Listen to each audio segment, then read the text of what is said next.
What's going on YouTube? Tom here. We're back with another edge retention testing video. Before we get into that, I just want to say that I've said it in the past couple of videos.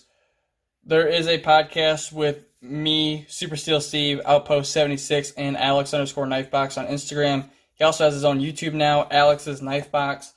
So go check that out. But the podcast is up on Spotify, Google Podcasts, iTunes or Apple Podcasts, and a couple others as well. So go check those out. You can just search Sharp Talk, and that will be our podcast. We've got about 5 episodes now. We've had some cool guests, Banner 24/7, Big Red EDC. It's been a whole lot of fun.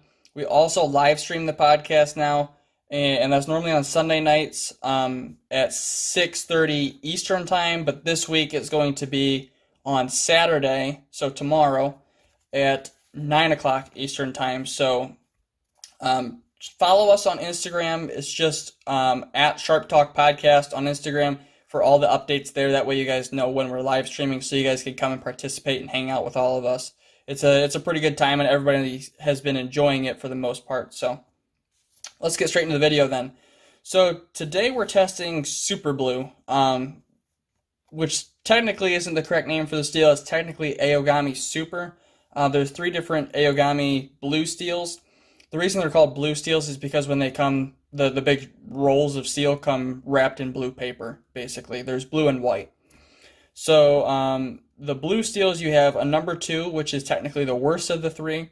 You have number 1, which is like the middle grade, and then you have Aogami Super, which is right here, which is what Spyderco used in their Super Blue knives. Aogami Super is commonly used in kitchen cutlery. You guys will see it in all sorts of kitchen knives. Steve would be a better authority on that because I don't know. I'm not huge in the kitchen knife world. But Super Blue has the highest wear resistance and lowest toughness of the 3. So let's get into the composition a little bit. 1.4 to 1.5% carbon, 2 to 2.5% tungsten, 0.3 to 0.5% vanadium, 0.3 to 0.5% chromium, 0.2 to 0.3% manganese, very small amounts of phosphorus, sulfur, and silicon.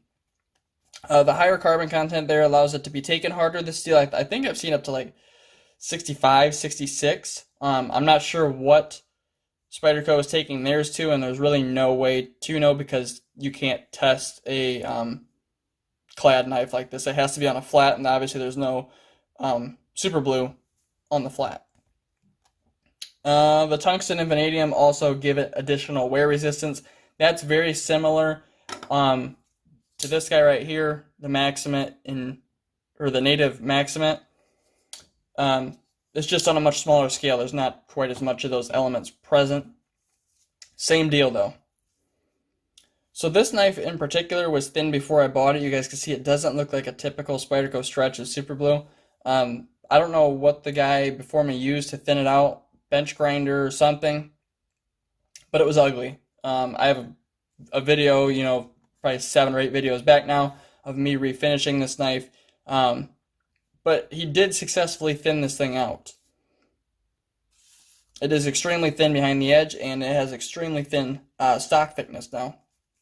So before I went ahead and tested this knife, I sharpened it and carried it for a couple of days. I just kind of want to get a feel for how this steel performed. This is one I've always wanted to get my hands on, but I've never been able to because it was in the past sprint runs, and whenever it popped up, it was pretty darn expensive. Because this one was thinned out, I got it for a pretty good deal, and I wasn't afraid to carry it, use it, that kind of thing. So what I figured out was this steel was extremely easy to sharpen. Like, took no effort at all, and the edge that came up was super sticky, hair whittling very, very easily, but it still had a lot of aggression to it. Just absolutely perfect. That's exactly what you want in an EDC knife. By carrying it for the couple of days, though, I was kind of disappointed in its performance. I don't know if it was just because I've been carrying Maximate so much, but I felt like the edge kind of blunted pretty quickly. After roughly 100 or so feet of cardboard, it would still cut paper, but you could see visual deformities in the edge. So I was kind of disappointed in that, and I didn't have high hopes for this test, honestly. To get it prepped for the test, I sharpened it to the normal test specs, 18 degrees per side, 600 grit on the wicked edge, and then put a 20-degree micro bevel on it with my Spyderco Sharp Maker. That's the medium and fine stones, so that's roughly 1200 grit.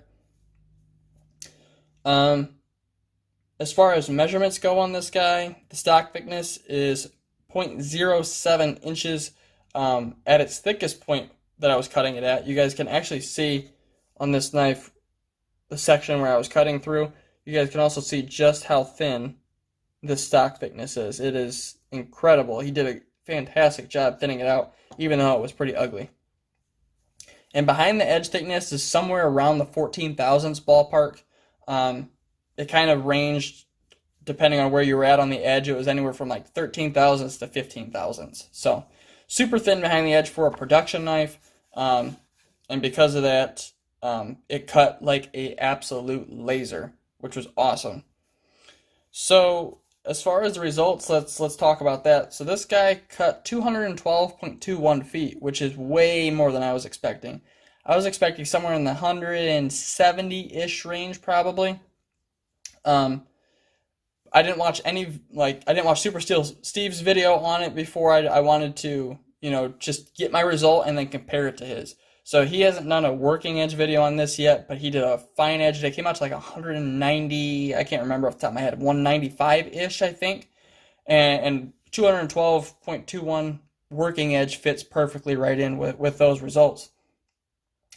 The other interesting thing is this is the exact same measurement as my Benchmade Anthem in 20 CV, which is fantastic for this steel, but disappointing for my 20 CV. But that's a discussion for a whole nother video, so I won't even get into that.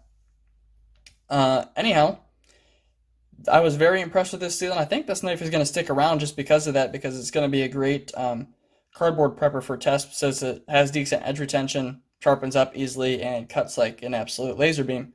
So anyhow, if you guys enjoyed the video, make sure to drop a like down below. Check out the podcast, like I said at the beginning of the video.